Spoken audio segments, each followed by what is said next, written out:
Welcome to the Redvee TV Show, supported by Chapel House Cars for the 2024 season, where car swap is now on until Sunday. This is the second take because I didn't point to the right side of me top the first time. How'd you get the wrong side? If you get down to the showroom in St Helens or Warrington or Wigan, the teams there will be delighted to help you car swap. Excellent. Right, Kevin, let's get straight in it because we have got plenty to talk about tonight. And can you see that? Nope. Because I've not done it properly. Because that's going well, this isn't it? We, Kevin, are on the train to Leigh. Yes, very good. Very good. Not sure when we're going to get there. But first of all, before we go any further, Saints have announced their Magic Weekend kit. And in my opinion, your opinion, our opinion, it's a little bit of a beauty. Yep. Yeah, really like it. We've put out there that we kind of just like how clean it is. We've had a lot of Magic Weekend shirts that have kind of been a little bit more colourful, a little bit more, and obviously the nod towards the autism awareness, which is a really, really worthwhile charity, a good charity. But I do like the clean kits. So I think everybody knows I love the heritage shirts, the sky and chocolate shirt. You think of the Catalan shirt, the old consolation prize shirt, the white, navy and gold. That was an absolute beauty. And I think this one, just because it nods to the local teams, like your grassroots, your referees society, I just think Saints have got this one right. Yeah, Blackbrook Royals, Fatter Reef Crusaders, Pilkington Rex, Portugal Vine, Liverpool Lions, Newton Storm, Hurst Finch, Garswood Stags, Clockface Miners, Haydock Warriors, and the St Helens Rugby League Referee Society are all included and featured on the kit. I know it's been on social media today that the logo for the Referee Society was wrong, but that was just on the sample. All pre-ordered shirts that fans will purchase will be spelled correctly. I can't believe the referees with their eyesight didn't recognise it themselves. Oh, I tell you what, will them shirts be worth a bit more? You know, just with that little error. They tend to be collector's items, don't they? That's the club shop getting broken into tonight and it getting took off the mannequin. That was the plan, Kevin. Maybe that's a special. Maybe it is. Maybe it is. Yeah, I like it because you can't look at the shirt and go, sponsor X ruins it by the colour it is. The fact that it's two colourways, blue, the light blue and white, it all works, doesn't it? It does. It does. And it's good that the sponsors have kind of handed over the usual colour palettes just to be in the white and obviously blue versions of it. Just makes the kit look smarter. I think the only criticism of this kit is that currently it's only going to be used once. I think you've got you've got the audience there who will buy a nice Saints kit. That to me is a nice Saints kit. You could have that and use it. I don't know. You could have used it against Salford a couple of weeks ago. You could use it against Wigan away when we're at the Brick Community Stadium. You could do Hull maybe because Hull are white and black. See, Kev, I've had thoughts on this, and these are my thoughts on this. Right. So I think on average, I think we probably sell about 15,000 home kits, similar amounts of away kits. They both come out prior to Christmas. Yeah.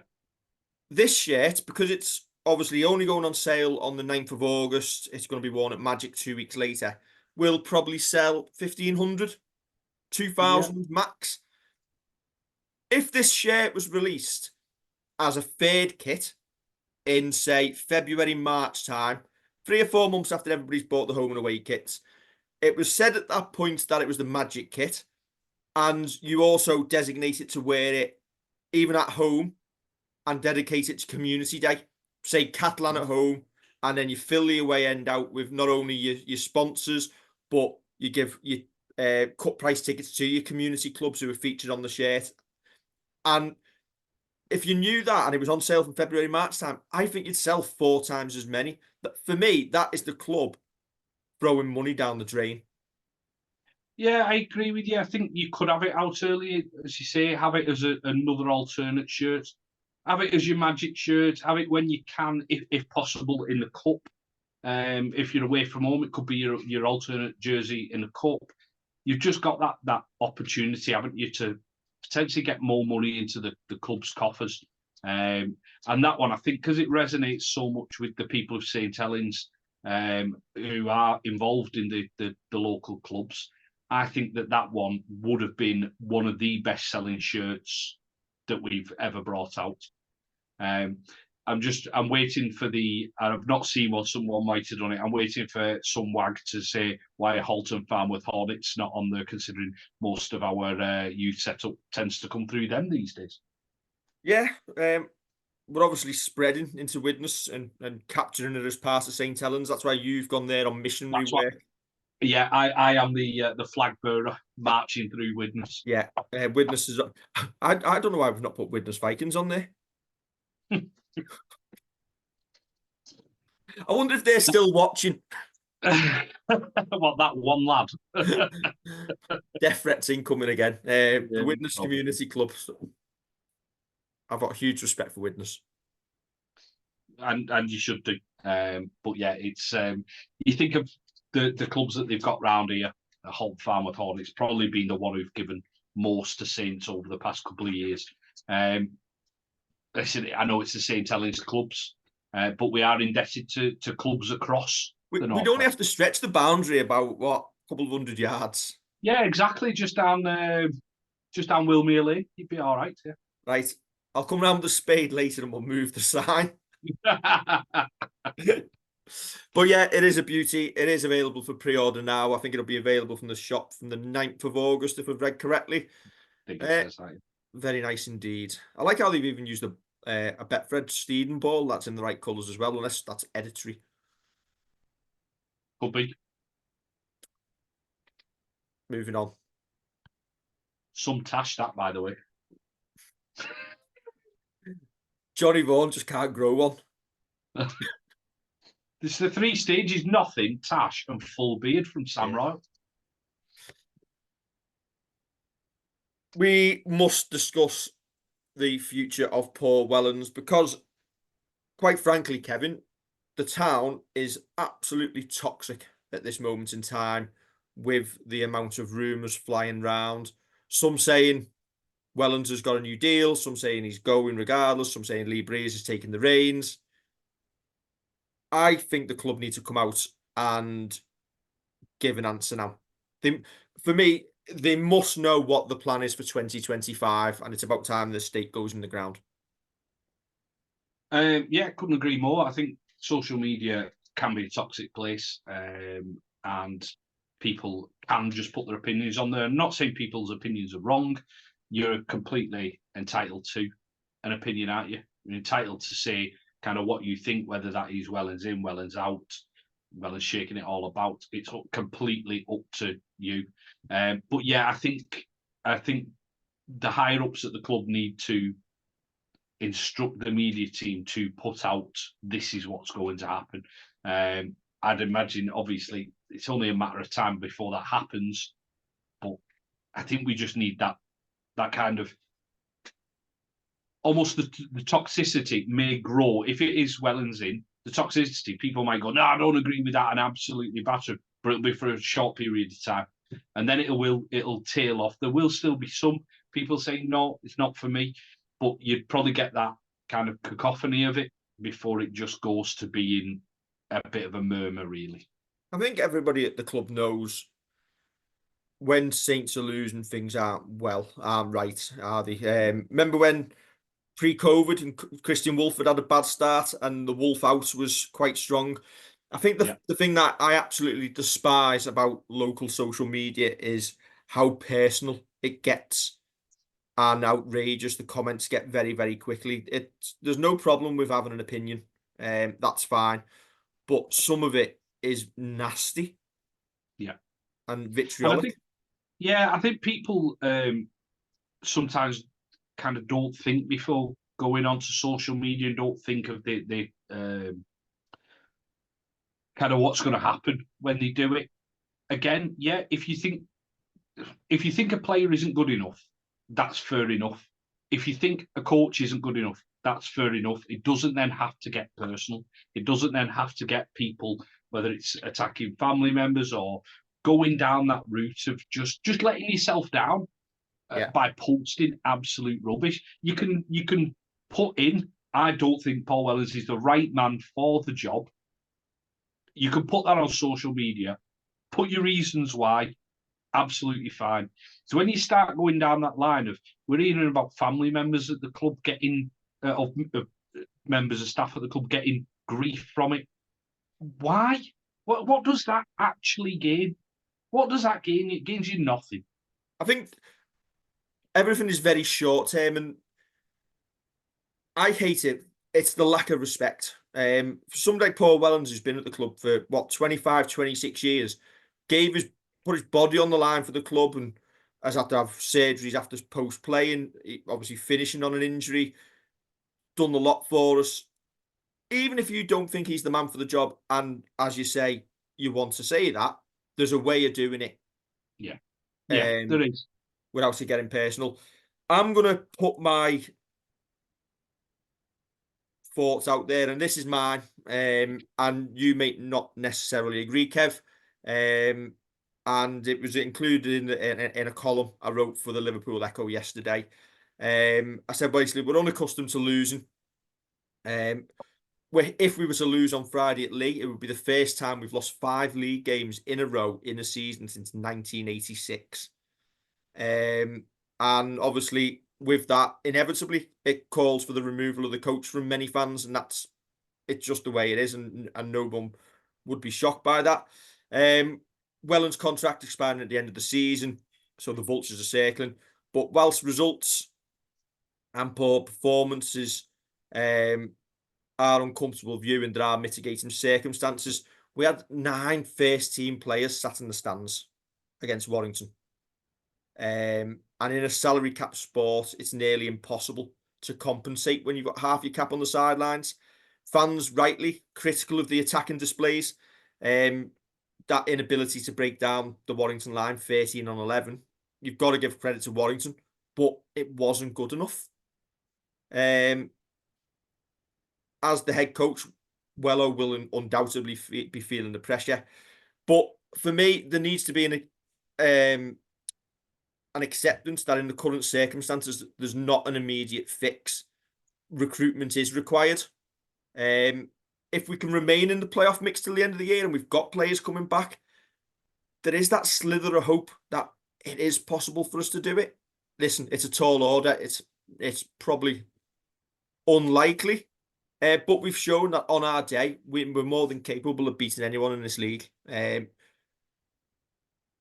sure Paul Wellens knows the attacking structure needs work. The arrival of Leigh Breers as the attacking coach next season, if we believe what's in the press, will hopefully go a long way to resolve that. He was credited with transforming both Wigan and Brisbane's attack in recent years, and we'll be hopeful of him having a similar effect here. We need new signings, especially in the back line. I think, again, we'll go back to what we were discussing earlier. We've said there's certain players we don't feel are good enough, and we need to move on from, and we need to work where we're going to get recruitment in. Tristan Saylor's signing from Brisbane is a good first step towards that. It's likely that he'll probably play fullback next season, and Jack Wellsby in the halves.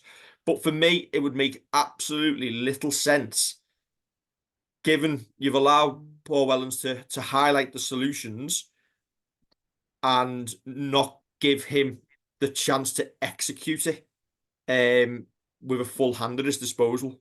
Listen, injuries will always occur, but I think to have so many players out, it's completely unprecedented. So for me, I want Paul Wellens to be given a new contract. If Leigh Breers is coming in on a 2-year deal, I think Paul Wellens' contract needs to match that, because otherwise, if you were to give Leigh Breers a couple of years and Wello only a year, you're going to keep the pressure on him in terms of fans basically saying you're only holding the hot seat for Leigh Breeze to take over, which absolutely shouldn't be the case. So I think they need to be the head coach and the coaching staff need to be working hand in hand. If we have formulated the plan for 2025, it needs to be announced as soon as possible because the rumour mill needs to go away because it's a distraction both on and off the field for me. Yeah, I think it is a distraction. Very impassioned plea towards, and I can argue both ways here. I think the 9 sitting in the stands is a mitigating factor in a salary cap sport, with so much money sitting in the stands. Arguably, our player of the year, Sione, sitting out the past couple of weeks as well. When you've got influential like players like that sitting out, then yeah, I get it. But based on the players coming in, are we still playing to the same plan with them players in? Does that philosophy go through the club of how we play? I've not seen enough from us attacking wise, and I know we keep changing the spine and we're forced into changing the spine. I've not seen enough of us attacking wise. And if you go off the past couple of games, then you include the Salford one, which I think we played within ourselves. We played the Castleford one, which looked like quite a few blokes that they've just dragged in off the car park to play because the energy levels just weren't there. I think you've got to take your time over giving a contract, but you've also got to take into account what's happened beforehand. Did we start seeing an improvement mid-season? I feel like, and without going back and looking at the results, I feel like we did. And people point to the clubs that we played and say, well, they're not top 6 clubs or they're not fighting it out for playoff places. But you can only kind of go out and play the teams that are in front of you. I'd love Wello to stay on. I think you're right with regards to his deal has got to match the Leigh Breeze one if we're going to give him a new deal. So not the 12-month extension. I think it's got to be 2 years. But I think he's still going for his future here. I think it's still a bit up in the air. And I don't blame the club necessarily for that. Yeah, we want the rumour mill, the toxicity, everything like that to finish. But we need to see with these players coming back, and I know we're going to go into the squad and we've got a couple back, we need to see what we're doing going forward, because even with some of our big name players, and you mentioned like Jack Wellsby playing in the halves, I know he's only had 2 games there. I've not seen an awful lot of him to think that's the way forward. How easy? Sorry, Gav. How easy is it to change the attacking structure when you're basically patching a side together every week? It probably isn't, but you hear about cultures in sport where the first team, the academy or youth team will play as your first team does. And it goes down and down and down through your age groups, and that's the way that you play, and you have a philosophy from top to bottom. I don't watch enough of the reserves. I don't think the reserves play off enough. I don't watch enough of the academy. And do they play enough? Probably because of all the rules and regs that are going to come in with regards to playing time. I don't see the age groups play. So I'm saying this from a blind point of view. I'd like to think that we all play the same way, but sometimes it seems like players come in and they know what job they've got to do as a centre, but do they know what they're doing as a first team centre? What they're doing as a first team second row, first team loose forward, first whatever position you want. I don't think it's helped him having to swap the spine around. I don't think that's helped. Like dropping Lewis Dodd, Moses being injured, then having to come back in at 13, being suspended, sorry, and then coming back in at 13. Jack Wellsby moving out the halves, your blooding young Harry Robertson. That's not helped, and it's been forced because of the injuries and suspensions. That's probably why I do err on the side, and I'm very easily persuaded here at the minute, but I'll probably err on the side of him staying. to give him the chance to put more of a stamp on, because I feel like this season hasn't been what the club would envisage, and that's because we just keep losing player after player after player. Yeah, and I'm not going to sit here and say I don't think he's not made mistakes. I don't think the interchanges have been used very well. At times, I think we could have been doing things better in that regard. The attacking structure's not been right, but again, how much is that? People put that on the assistant all the time, but the head coach manages the assistants. If it needs changing, he needs to have that influence. But I think if we did a root and branch review of everything that's gone on, I do think there are a number of mistakes probably been made across the board in terms of squad balance, in terms of recruitment, in terms of how long we've give some contracts for, and I'm saying that in hindsight. Yeah. Because I think we've spoke quite regularly that some of those contracts we give out in recent years, we were all made up with because we were winning things, and you don't necessarily see players getting older. Is that the club's job to realise that though? Yeah.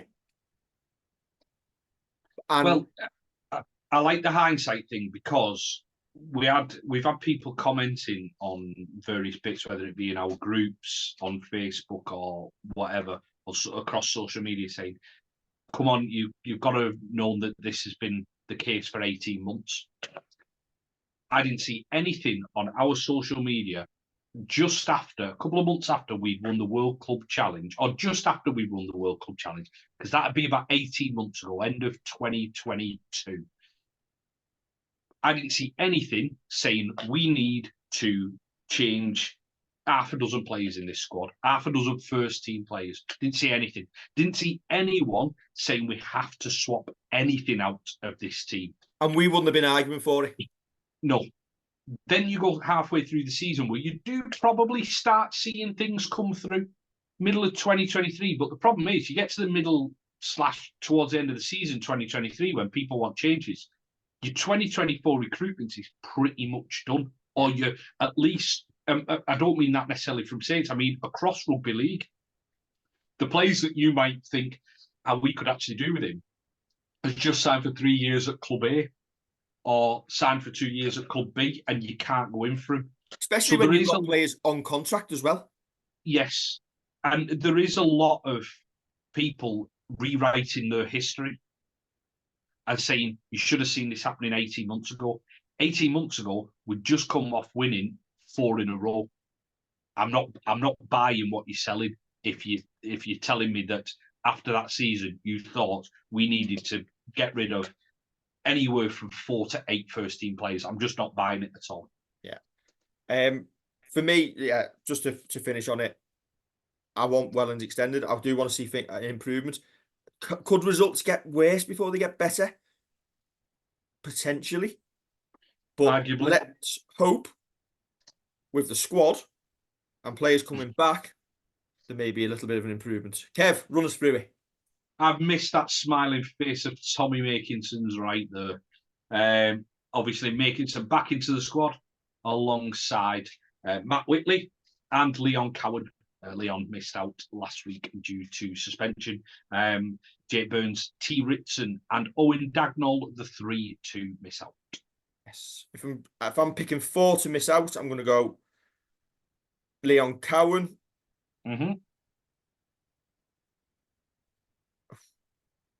Sam Royal. Good.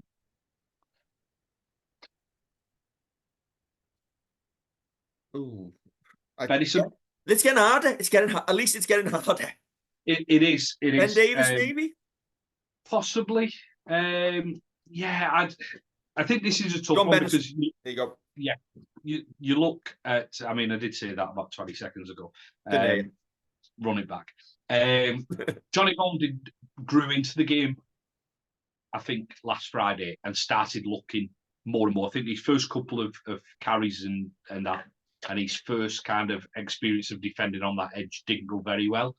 But then he grew into the game and he looked like that confident player that we've all been told is coming through.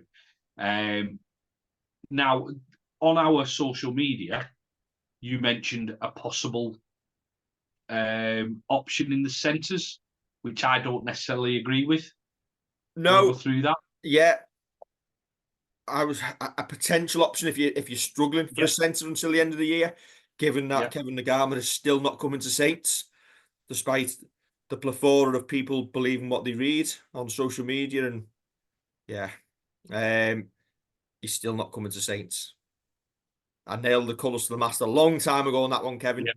I'm prepared to be wrong, but if he's here on the 2nd of August, I will eat my hat, which I haven't got yet. But is your hat going to be made out of Kevin Nagama's not happening because we haven't got any quota space. Yeah, it'd take a big change. Anyway, moving on. Yes. You Matt mentioned Matt Whitley, potential option coming in. Is it likely? Possibly not. But it's an option because he played there plenty of times for Catalan. Yeah, not for me. I think, as I said to you when we were messaging a couple of days ago, Whitley at 3, Bell at second row, and Mbai at 13, or Vaughan at 3, Whitley at second row, and Bell at 13. There's only one answer I would take there, and that's the second one. I think James Bell is more effective off the bench, but I think he's more effective at 13 than second row anyway. He can kind of cover both sides and be involved a little bit more at 13, which we need. So I think Whitley coming back in is great timing for us to slot him in at second row. Given what we've just been talking about, and although it is a slither of hope that we'll win anything at the end of the year, you've got to think of the future as well. And for me, I would keep Johnny Vaughan at centre. If he has Tommy Makinson outside of him, he's got some senior support. Yeah, I think what we'll see, or what we should see from between now and the end of the year, is us making sure we look after the likes of Johnny Vaughan and the likes of Harry Robertson. And you're not playing Harry Robertson in every single game because the lad is making a couple of mistakes, which you've got to let him do. You can't just get him out because he's made a couple of mistakes. You can't do that. But we will get to a point where, because he's a young lad, you take him out of the firing line for a couple of weeks, then you bring him back in. And that's what we need to do with him. Yeah, we've got options at centre, as you say. We've got Whitley, we've got Blake, we've got Davis. There are options there other than Vaughan. I like what I saw from Vaughan against Warrington. I'd be more inclined to keep him in there and give him a little bit of a run in the team as well. And then when needed, just to give him a rest because he is still a young lad and still finding his way in the first team, you can take him out. And I was actually having a look at the fixtures coming up. Hull away, Salford at home, Wigan at Magic, Hull KR at home, Huddersfield away, Warrington away, then Castleford at home and Leigh away. Tell you what, there's some tough ones coming up that it becomes a baptism of fire every single game until the end of the season, really. Is that, again, as we're talking about keeping the young lads in, I'd keep Harry Robertson again full back this week. Yeah. I wouldn't change the spine. And if the plan is Tristan Saylor's going to play at 1 next season, if he's announced, do you keep Jack Wellsby in the halves to build that partnership? You probably do, but you need to see more from him. Now, heard little bits, and again, as we say, we don't necessarily believe everything we hear across social media, but Johnny's carrying a little bit of shoulder injury. And if he is, why not give him a couple of weeks off? But if he's played through the pain barrier like Johnny usually does, and he's absolutely fine and he's just having a dip these past couple of weeks because he's had numerous different partners alongside him, I need to see more from them both. Because that 13 against 11, mate, us trying to go through the middle of that's criminal. That's unforgivable. You need to be putting it out wide. The third member of Redvee was watching and saying that Blake was stood on his wing, waving his arms in the air, going, "Why are you not getting out wide to me?" Because he was stood on his own. And we were just putting it through the middle. That is absolutely criminal. We need to be creating more. Yes, absolutely. Good to see some of the injured players back though. Judge Leigh Definitely. hopefully will be fit. If he's come through training. Wello said he trained, I think it was Tuesday, Wednesday, when the presser was. So hopefully he's come through. He did say Whitley was a week away, but potentially if he's in the 21, and Yeah, hopefully Tommy's back. I know. Well, Tommy's back because he's using his picture. But Or is yeah, he? or is he? Might be a double bluff. Yeah, that's it. We're talking about Whitley being back just because he's in the 21, and you've no reason not to think that he's going to be involved. Did you know he's got his own car parking space at the ground, by the way? Has he? Yeah. Whitley Bay.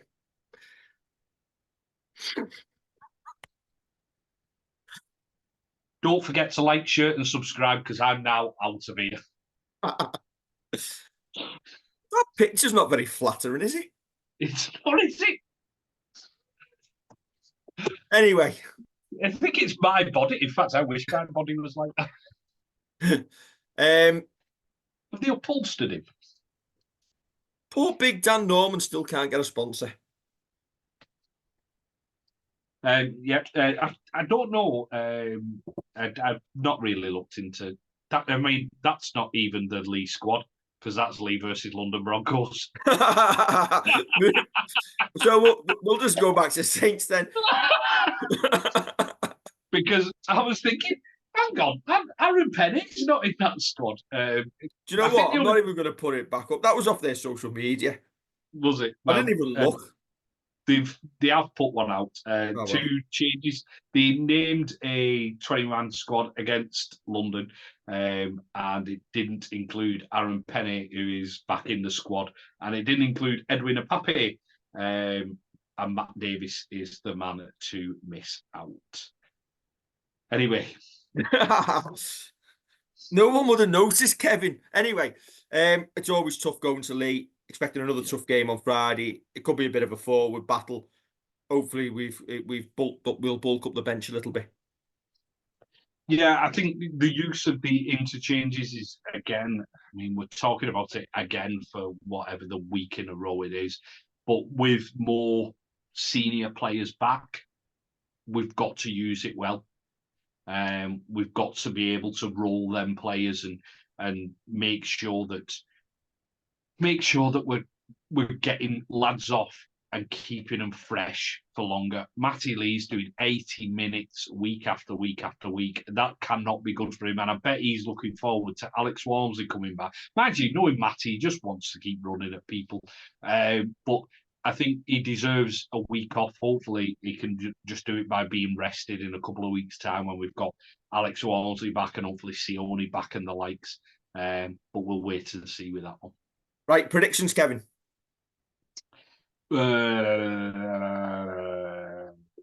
Saints by 7. Why not?